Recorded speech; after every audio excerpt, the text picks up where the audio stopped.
Nice and sunny in here. I can't tell if we have AC or not, but at least the power is on for now, so hopefully we'll make it through the rest of the presentation without too many more flickers. I'm joined here by 3 venture capitalists, and I'm going to go ahead and let them do their introductions, and I know that they'll speak well for themselves. But I just want to, let's go ahead and start with that. I'll go ahead and tee off to my far left, and we'll do just brief 2 sentences. Yeah, I'm Ravi Viswanathan, general partner in ADA. We're a global venture capital firm investing out of a $3 billion fund, and I focus on mainly the enterprise software space. Great to be here. I'm Dharmesh Thakur. I'm with Battery Ventures. We're a global fund investing in B2B software. I focus specifically on data infrastructure, AI, and cloud enterprise software, broadly speaking. I'm Gaurav Tewari. I'm with City Ventures, where I lead the venture investing efforts. And certainly AI and machine learning has been a very big focus area for us, where we're seeing it in many different areas. We invest globally, but currently have most of our portfolio in the US with an emphasis in Silicon Valley.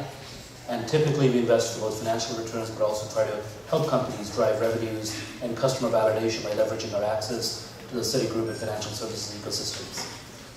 All right, so we're following up a pretty inspirational talk. You guys have seen a lot of technology over the last few hours, some pretty awesome things happening in artificial intelligence and machine learning. We're here to be the super negative people, or I suppose positive, depending on how you look at it, in thinking about what it takes to build real businesses. And I actually didn't play a role at all in titling this panel, but I think driving real ROI, the investment part of that is very key.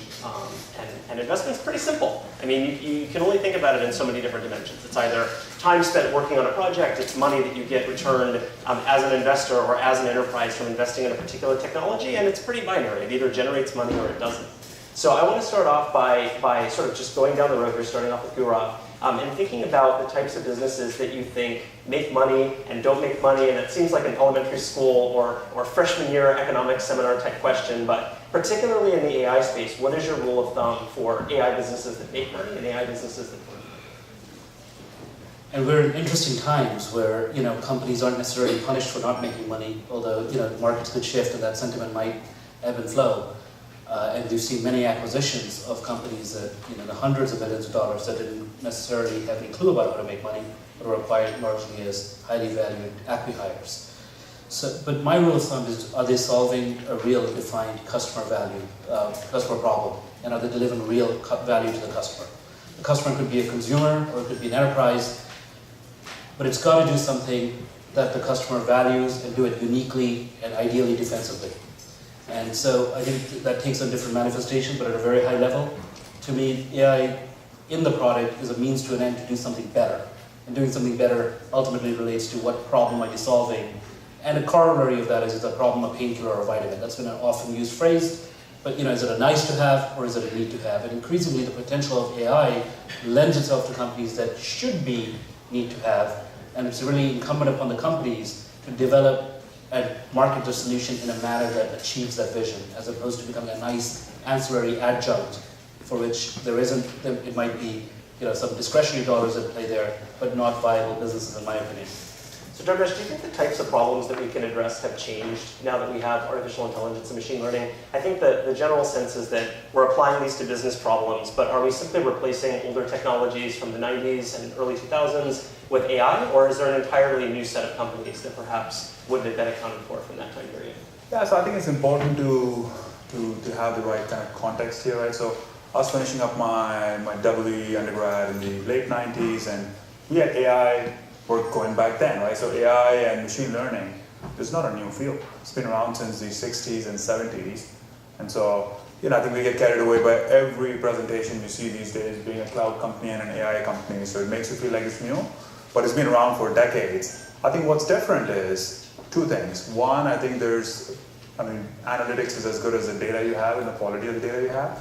You got a ton more data now, thanks to your social feeds, your mobile phones, 20 billion devices in this IoT space that are spitting out data every microsecond. So you now have a lot more data you can act on in verticals where you can actually drive some business benefits, right? So that's new. And then secondly, I think thanks to Moore's law and thanks to cloud computing, you now have the ability to analyze that data relatively cost effectively, right? So if it costs me 10 cents to analyze an X-ray and figure out if there's a structural issue in a patient I'm looking at, it's very different than buying an expensive supercomputer 20 years ago to analyze the same data. So I think it's important to realize that AI as a construct has been around, but because of the data and easy ability to analyze the data, it's used a lot more effectively now. Having said that, not every AI company, I think we look at 6,000 companies a year and invest in about 15, not all AI, but across the board. There's a lot of hype out there, and our strategy in terms of AI has very much been either go to vertical apps or go to core infrastructure. A lot of the middleware, kind of slightly better algorithms that try to beat Google at their game or Amazon at their game, that's hard for us. But if you look at vertical applications, there are 3 or 4 verticals where we believe there's a ton of data, real business benefit in analyzing the data, and you can use the cloud to do so inexpensively, right? So for example, retail. Millennials engage with retail and brands in an entirely different way. People don't go and search for shoes anymore. They upload a photo and say, hey, show me other shoes like it. And it's a really difficult task computationally to do that by leveraging TensorFlow and leveraging the image data. But thanks to AI, you can now engage millennials in a very engaging way which wasn't possible. So retail is an example of a vertical where you have data, you can leverage AI for real business results. Same thing with healthcare, same thing with insurance industry in terms of underwriting risks on homes by looking at satellite image. So I think there's a few verticals we are very excited about where there's a real business benefit and the cost structure allows you to do AI at scale. So I guess I totally agree with everything you just said. I guess just to push back to be a little bit more concrete about the question that I asked. A lot of these companies that grew in the early 2000s and the late 90s are in an acquisition spree now. If you think about Salesforce and a lot of the companies related to you, for example, that they've bought. Do you think that the new generation of AI companies that's coming down the road is going to compete or disrupt the Salesforces, so on and so forth, in any meaningful way? Or do you think these companies that are in a race to pivot and to purchase and acquire AI and machine learning companies are going to be able to run that bend? I think it's pretty clear at this point that Facebook and Google and Microsoft and what they're doing with an AI-first approach is going to work. But what about everybody between the sort of fledgling Series A and B startups now and the behemoths? Yeah, look, so I don't think good companies are sold, they're bought, right? So if an entrepreneur came to me and said, hey, I'm going to build this AI trick and then Salesforce is going to buy me, I don't think it's for us, right? Having said that, there's plenty of kind of core IP where companies get bought for tens, if not hundreds of millions with no revenues, and so it's a good outcome for them. But it's very hard to systematically make returns as a venture investor by counting on those M&A outcomes. So we very much kind of look at large verticals that are being disrupted the same way Salesforce disrupted customer engagement. You're now seeing verticals and retail, healthcare, financial services where there are companies that can be standalone entities. I was fortunate to be involved with a few of them like Mongo, Cloudera, more infrastructure oriented, but there are much more vertical centric companies that can be built, that are standalone companies. That is certainly the base case, but if something screws up and somebody comes along buying you for a few $100 million as a backup plan, then that's kind of how we look at it. And now, Ravi, none of this stuff is occurring in a vacuum. There's tons and tons of money being put into the ecosystem by many of the companies I just mentioned, the Facebooks, the Googles, and so on and so forth. You can already see these strategies playing out in the short term, investing in Google with everything that they've done with TPUs and chips and pushing their entire cloud services business. You can see the same thing playing out with Amazon. What do you think is sort of the natural resting place of that? And the last 6 to 12 months has given us a lot of commentary from a lot of venture capitalists on this idea of rejection of the horizontally oriented artificial intelligence business. But if you think about it, do you think that between those large cloud services providers, they're able to address the horizontals for both the smart data scientists and engineers and also the sort of business analysts that are now getting to use AI more and more as part of their traditional workflows? Well, for sure they are flooding money into this space, but they've been doing that for quite a while. And I think, and venture still exists, and really attractive venture-backed companies still get acquired or go public. I think that if you look at these behemoths, when you look at specific applications, verticals, where they actually have not done as well as purpose-built companies that are really focused on it. They focus on a vertical or a use case or a problem they want to solve. And they attack that problem, they build scale and mass. Now, the closer you get to their core, whether it's AWS or any of these other offerings, you have to fight that gravitational pull against you of just capital. They can just flood tens of billions of capital, and that is a business model that for us, for our companies, obviously doesn't work. But the analogy, at least with AI, we don't even think of it as AI companies. I think for us it's tough to to appreciate that. It's a competitive enabler. Just like 5 years ago, what is AI now it was big data then. That was the hype cycle moment of the day 5 years ago. But you just had that initial wave, but then you saw companies actually solving problems in these verticals that Gaurav and Dharmesh talked about. And then what emerged is really attractive companies that had technological underpinnings, whether using big data or machine learning or what have you, that solved problems in a much better way than they could have without the technology. And when you have that and you scale that, then you can build these iconic companies. When we look at our companies, it's almost in the rearview mirror. We say, oh, this is a big data company, or this is a machine learning company. We don't go in thinking, what are we going to do with this AI or machine learning tech?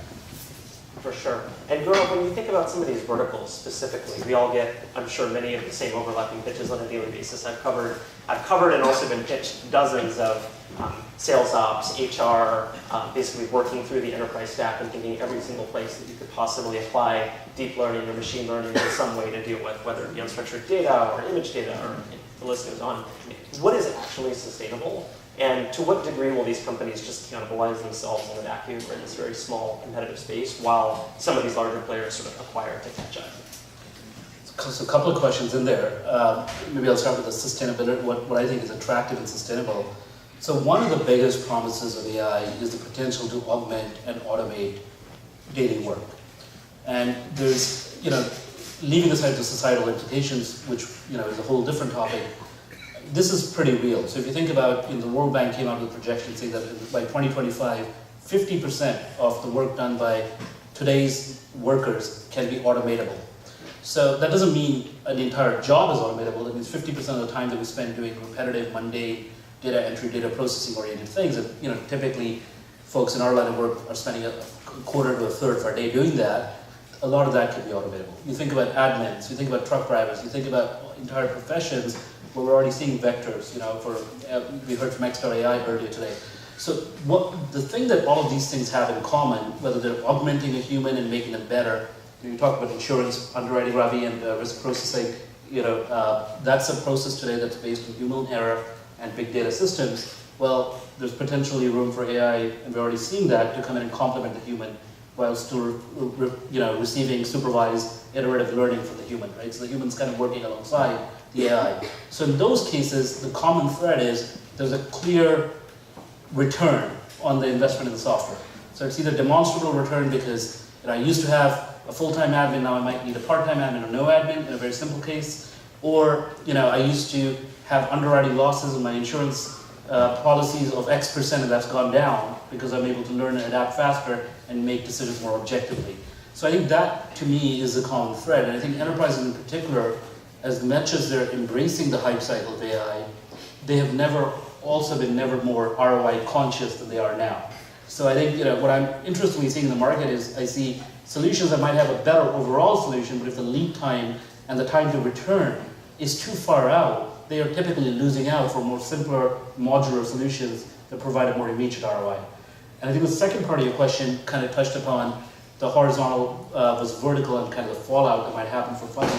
I tend to agree with Ravi's points for the most part around horizontal plays. I think the big tech behemoths are doing an interesting, they've done a lot of activity in building up those capabilities and exposing them through open source or APIs. That said, a lot of them are based on certain approaches. Nuance has been around forever, and a lot of people use Nuance's API to do natural language understanding and processing. Well, there are new paradigms emerging, and I do think it's like finding a needle in a haystack, admittedly, but there are companies emerging that will, challenge that, right, in terms of a brand new paradigm and a new approach. And, as far as funding is concerned, we wrestle with that. There's a lot of companies getting funded. There's a lot of Me Too plays. I think one of the acid tests for us, the litmus test for us, so to speak, is, again, customer referenceability and credibility, right? And that some of these spaces are big enough to support multiple players, but in venture capital, there's usually a big difference between backing the first player and the number two player, and the third player is usually inconsequential. Fantastic. And Ravi, one more question for you. If you think about the role of different types of funds, whether, and this might be a question for everybody, whether we think about corporate venture, institutional venture, micro funds, what are the role of each of these institutions in this broader machine intelligence ecosystem? And what would be the role of somebody like a Breakout or a Comet Labs versus perhaps a Citi or a GV versus sort of some of you that come from funds like Battery and so on and so forth that are some of these tried and true historical institutional funds? Well, I mean, all of us are funding this ecosystem, and we have a different approach, but we're collaborators in a lot of these companies. And I think a lot of this, if we talk about AI, we've bifurcated. There's the science projects, which we steer away from, although we still have some of those. And then there's the ones that actually deliver an ROI. But that journey, so the average gestation period for a startup is 8 to 10 years. That journey really only gets realized with company building, right? And you have people on the stage that spend a massive amount of time on that. So the role is for all of us, we have to do it together. So you don't see, we're not like the buyout guys that own assets. We're minority investors. We have several around the table. And we have the collective networks and relationships, whether it's Citi or Battery MEA, and the host of others to company build, and that's team building. You're also going after, sometimes you could be doing something what Salesforce did to Siebel, which is an existing market disrupting it. Sometimes you're creating a new market. And so the team building and the company building for both, there's analogies, but it's very different than story work. So all of us play a pretty intimate role in that process. And Ramesh, just some closing thoughts on that? Sure. Yeah, I was going to say, so the question you asked, what are the role the micro VCs, corporates play in the equation here? I'm at Battery now. I spent a few years with Intel Capital. A couple of my colleagues are here. And I'd say what's remarkable about the AI ecosystem is that in many cases, these are greenfield markets you're creating, right? There's software that hasn't touched many industries, talk about construction or building, or many of these industries are seeing net new expansion opportunities. And corporates combined with kind of the right startup partners can jointly, make 1 + 1 way more than 2. So I think you're seeing a lot more kind of strategic activity with AI-driven companies, especially as it relates to some of these verticals where you can jointly go together, you build the best product, we have the sales marketing muscle, we invest and we go to market together, and we all benefit. So I think we're seeing more corporate activity in that front. I think one area specifically is this whole area of autonomous driving, which is an extreme example of kind of deep learning at scale. You're seeing the GMs and the Fords of the world partner up, or in many cases acquire companies, because I think jointly they can create this whole new market which we haven't seen. So there's a reason behind that. And then I think on the micro VC fund, I think it's been a really good thing for the institutional investor base, much like ourselves. And that's not just relevant to AI, but in general, where 10 years ago, to get any early product market fit, a company could take 8-10 million to go buy the servers and put the infrastructure together. Whereas now, in 3 to 5 million, you can leverage a cloud service and get real product market fit. And micro VCs are doing a really good job of funding those companies at the first 2-3 million, helping them get to market, build a product market fit. So by the time we see a Series A company, the quality of the Series A company, the maturity of the product market fit is a lot better than we would have seen 10 years ago. So I think it's very complementary. And so the quality of companies you see getting funded at A levels now, thanks to micro VCs, is a lot higher than you would have seen. Thank you all so much. We have a lot more time that we could potentially take to dig into this topic, but I want to make sure that we spend a little bit of time on Q&A before we have to draw to a close. So does anybody have any questions? Seriously? Okay, there we go. Are you still looking at AI platforms at all? If so, in what areas? And if not, what verticals are of greatest interest to you at this time that you haven't invested in? Yeah, I mean, when I said, we all said some things about horizontal, but I think all of us look at platforms. So we have a company, an investment company called Data Robot, which is this machine intelligence automation platform that basically can be used across industries. So we absolutely do that, and our view is to find that product market fit, whether it's a horizontal play or in a vertical market. Having said that, on the vertical side, we talked about it. There's many sub-verticals in financial services. There are industries that actually has been technology light. Some folks said it in this panel. There's construction or manufacturing or logistics. Those are some areas. Healthcare, we have a whole healthcare team. I think there's a lot of opportunity there as well. So those are some areas. And I'll just add to that very quickly. Kind of what's different here is that data. So big data is going to segue nicely into the AI trend, if you will. So big data is kind of like oil. You take out oil from the ground, it's crude and unrefined. But to convert it to jet fuel, you got to go through a few processes. And that's kind of, for AI algorithms, data is life. It's the training data that needs to be prepped, cleaned, and made available. Enterprises have a lot of data, and thanks to a lot of big data solutions that have emerged over the last few years and have the ability to just collect a lot of this data. So one vertical, for example, that I'm looking at very actively right now is the notion of how do we create automatable scripts for business processes. So there's all these business processes. Think about taking a company public. That's a business process. And a lot of that is based on checklists in some person's back pocket, or going through filling out forms or compliance checks and so forth. And you could break all of that down. Think about hiring as a process. Creating a job rec, getting candidates in, setting up interviews, measuring the output, getting an offer out, closing, dealing with the pipeline. So these are big, hairy business processes that take a lot of manual effort today. And I think one of the things that we can start to do is give people not just more enjoyable and meaningful work to do, but take away some of that boring, repetitive work that nobody really likes to do. T&E expenses would be another example. I'm sure everybody can relate to here. Have you had any exits in the AI space, and if so, what were they? We have. Go ahead. We had a company called Turo, which I think was bought by Apple. And that was, I would say, in the category of really interesting science and technology that some of these big players, what Gaurav was saying, really wanted that technology as well as the people. So it was definitely on the early side in terms of exits. I was going to say, there's, again, if you look at the definition of AI being around for a few decades, it's just you're seeing deeper learning now than you used to do. So there's been a history of exits in the AI space. So some that I was involved with, a company called Saffron that did text mining and NLP that was acquired a few years ago. Obviously, Cloudera went public. That's more of a data infrastructure company as opposed to an AI company. There's a few others, I'm sure. I just mentioned one. AI has been around for a while. Back when I was at MIT, my AI professor was Rodney Brooks, who founded Roomba, the robotic vacuum cleaner, way back when. And so a lot of this has been around. The catalysts are finally coming together. Back in 2007, I invested in a company that came out of Harvard University called SET. And SET is a computer vision platform to monetize media on sites like YouTube and Longtail by doing automatic recognition of scenes, faces, objects, brands, and being able to monetize that. And it was way ahead of its time. It was much more computationally intensive and expensive to do that, although the company eventually had a very nice exit to Epsilon. Anybody else? All right. Thank you guys so much. It's a pleasure.